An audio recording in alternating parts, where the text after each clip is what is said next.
First graders and first grade parents, Ms. Pagan here. Today is Friday and we're going to talk about your journal for today. Each Friday we like to give students what's called Free Choice Friday. You also had this last week. So students can choose their topic that they'd like to write about. It can be anything from their favorite sport to their favorite food or to an animal that they really like. What we ask is that they first think about what they'd like to write about. After they've thought about their topic or their idea, they're going to make sure they have all their writing materials out. They're going to, of course, make sure that they write the date at the top. They're going to make sure that they draw a really nice picture, taking about 10 to 12 minutes to work on that with lots and lots of details. After they have finished their picture, they can go ahead and start to think about their writing. We want to make sure that students really try to reach the goal of writing 5 sentences each day. That would include a topic sentence, 3 details, and a conclusion. Of course, students are welcome to write more than 3 details if they'd like, but we'd like to make sure that they have at least 3 when they write each day. Students should be writing a topic sentence, whether it's informational writing or opinion writing, or even if they're writing a story, a narrative story. They should be introducing what they're writing at the top for their first sentence, and then writing some details. They can choose their type of writing that they'd like to do. If they would like to do an informational writing, they can introduce their topic in that topic sentence, write some details about that topic, and then of course finish with a conclusion. If they'd like to write an opinion piece, they would write their opinion in that topic sentence, write some details that justify that opinion, and then finish with a conclusion. If they'd like to write a story, that's great too. A narrative story is another option. They're going to want to make sure their story has a beginning, a middle, and an end.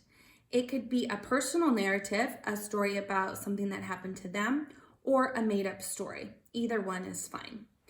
I've included some transition starters that show time, so beginning, middle, and end. And these would work with any type of the 3 kinds of writing that we do in first grade. They would work with narrative to show the progression of the story, but they also work with informational and opinion writing too. So I'm going to include all of these sentence starters in a link that you can also use, that students can use when they're doing their writing so that they can use them as a reference point. Just like with all the other writings, students should really be thinking about what they're going to say before they write it down. So after they've thought of their topic sentence or their first sentence, they should make sure that they're saying it out loud, writing it down, and then of course making sure that they do their quick checks.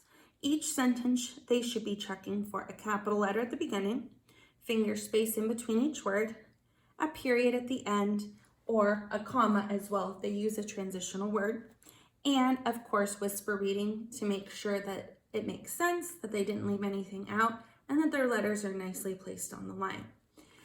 After they have done their topic sentence, they can move on to their details. Again, that's where they would want to use those middle time transition words, and then making sure that they say each sentence before writing it and then doing their quick checks.